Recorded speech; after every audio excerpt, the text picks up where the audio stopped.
Bonjour tout le monde. Alors, voici quelques explications par rapport à la sélection des fournisseurs. Donc, pour sélectionner des fournisseurs, dans un premier temps, il faut se fixer des critères de comparaison. Alors, par exemple, vous voulez acheter une télé, donc vous imaginez que lorsque vous allez acheter une télé, il y a des choses précises qui vont faire que vous allez acheter une télé plutôt qu'une autre. Donc, je sais pas moi, les critères de comparaison peuvent être le prix, la qualité, les dimensions de la télé, etc. Donc, voici ce qu'on va sélectionner. Donc, moi, j'ai sélectionné trois critères. Donc, un critère selon le délai de livraison du fournisseur, un critère selon le prix d'achat du produit et un critère selon les garanties offertes. Et j'ai fixé une note d'importance au niveau de chaque critère. Donc ici, j'ai considéré que le critère de délai de livraison est le plus important pour moi, ensuite le prix d'achat et ensuite les garanties. Donc une fois que je suis allé chez les différents fournisseurs, par rapport au délai de livraison, je vais leur attribuer une note à chacun, au niveau du prix d'achat, pareil, et au niveau de la garantie, la même chose. Alors ensuite, on va voir les différents modèles de sélection du fournisseur. Donc le premier, c'est ce qu'on appelle le modèle compensatoire. Donc avec ma note d'importance, je vais venir multiplier la note que j'ai mis au niveau de chaque fournisseur. Donc là, ici, pour le délai de livraison, on fait 5 fois 8. Ici, 4 fois 8, 6 fois 8.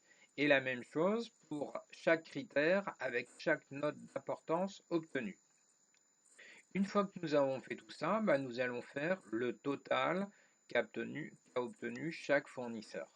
Et par rapport au modèle compensatoire, donc va être sélectionné le fournisseur qui aura la note la plus élevée. Donc ici, le fournisseur 3. Donc ça, c'est le modèle compensatoire.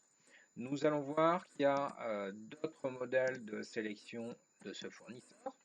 Donc ici, on va voir le modèle lexicographique. Donc le modèle lexicographique, ça va être le fournisseur qui va avoir la meilleure note sur le critère le plus important.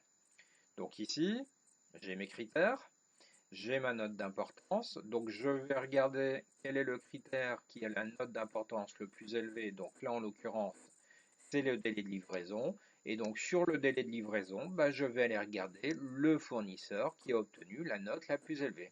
Donc ici, sur ce critère-là, c'est le fournisseur 3 qui a une note de 6, donc la note la plus élevée. Donc par rapport au modèle lexicographique, je choisirai le fournisseur 3. Et pour le dernier type de modèle, c'est ce qu'on appelle le modèle conjonctif.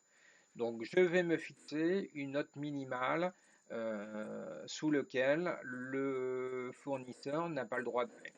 Donc ici, je me dis, voilà, tous les notes qui ont une note inférieure à 4, je vais les éliminer. Donc ici, le fournisseur 1, vous voyez qu'il n'y a pas de note inférieure à 4, donc je le garde. Le fournisseur 2, je vois aussi qu'il n'y a pas de note inférieure à 4, donc je le garde. Et le fournisseur 3, je vois qu'il y a une note inférieure à 4, donc ce fournisseur-là, je l'élimine.